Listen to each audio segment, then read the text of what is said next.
வணக்கம்.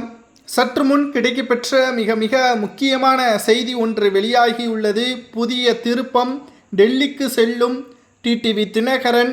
இரட்டை இலை சின்னத்தின் பின்னணியில் டிடிவி தினகரன் கூறக்கூடிய வார்த்தைகள், இரட்டை இலை சின்னம் முடக்கப்படுமா அல்லது அதிமுகவிற்கே மீண்டும் ஒப்படைக்கப்படுமா?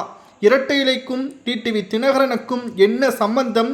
புதிய கட்சியை உருவாக்கிய பிறகும் அவர் எப்படி அதிமுகவில் பயணிக்கிறார் என்ற பல்வேறு கேள்விகளுக்கு இந்த வீடியோ மூலமாக பதிலை நாம் கொடுக்கலாம்.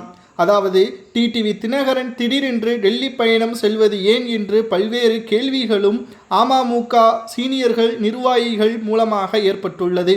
டிசம்பர் 13ஆம் தேதி டிடிவி தினகரனுக்கு பிறந்தநாள். அதையொட்டி வடமாநிலங்களில் உள்ள சில கோவில்களில் தரிசனம் செய்வதற்காக டெல்லி பயணமாகிறார் என்ற தகவலும், அதே வேளையில் டெல்லியில் சில பாஜக தலைவர்களை சந்திக்கவும் திட்டமிட்டுள்ளார். இரட்டை இலை சின்னம் தொடர்பாக திண்டுக்கல்லை சேர்ந்த சூரியமூர்த்தி என்பவர் தொடர்ந்த வழக்கில் ஓபிஎஸ்ஸின் கருத்தை கேட்டுவிட்டு இறுதி பதிலை தாக்கல் செய்யுமாறு தேர்தல் ஆணையத்திற்கு சென்னை உயர்நீதிமன்றம் உத்தரவுகளை பிறப்பித்திருந்தது.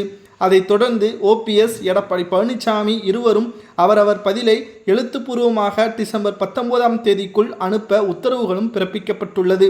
தேர்தல் ஆணையம் அதோடு வரும் டிசம்பர் 23ஆம் தேதி அவர்கள் இருவரையும் டெல்லிக்கு நேரில் ஆஜராக சொல்லியும் உத்தரவுகளை பிறப்பித்துள்ளது.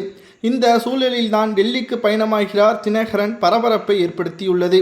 பாஜகவிற்காக ஆதரவாக டிடிவி தினகரன் செயல்படுவது நமது அனைவருக்கும் நன்றாக தெரியும்.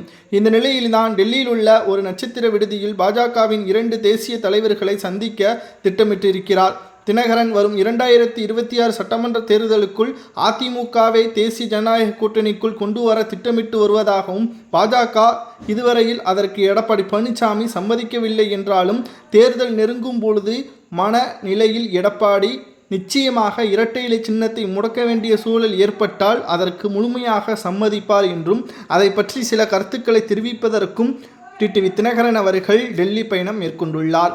மேலும் திமுக கூட்டணியில் தங்களுடைய சீட் எண்ணிக்கை காங்கிரஸ் கட்சி உயர்த்தி கொள்ளக்கூடும், அதனால் பாஜகவிற்கு தேசிய அளவில் ஆபத்து இருக்காது என்றும், அதேபோல் தமிழகத்தில் வருகின்ற சட்டப்பேரவை என்பது அதிமுக திமுக மட்டும் இல்லாமல் நாம் தமிழர் தாவேகா விஜய் அவர்களும் போட்டியாக இறங்குவதால் தமிழகத்தில் அரசியல் களம் முற்றிலுமாக கணிக்க முடியாத அளவிற்கு மாற்றத்தை உருவாக்கும். இதை சாதகமாக பயன்படுத்தி அதிமுகவுடன் பாஜக கூட்டணி வைத்தால் மிகப்பெரிய ஒரு வெற்றியை தழுவலாம். அதற்கு இரட்டை இலை சின்னம் ஓபிஎஸ்ஸிற்கு சாதகமாக வர வேண்டும் என்று டிடிவி தினகரன் அவர்கள் டெல்லிக்கு சென்று முக்கியமான நிர்வாகிகளை சந்தித்திருப்பதாக தகவல்களும் கிடைக்கப்பெற்றுள்ளது.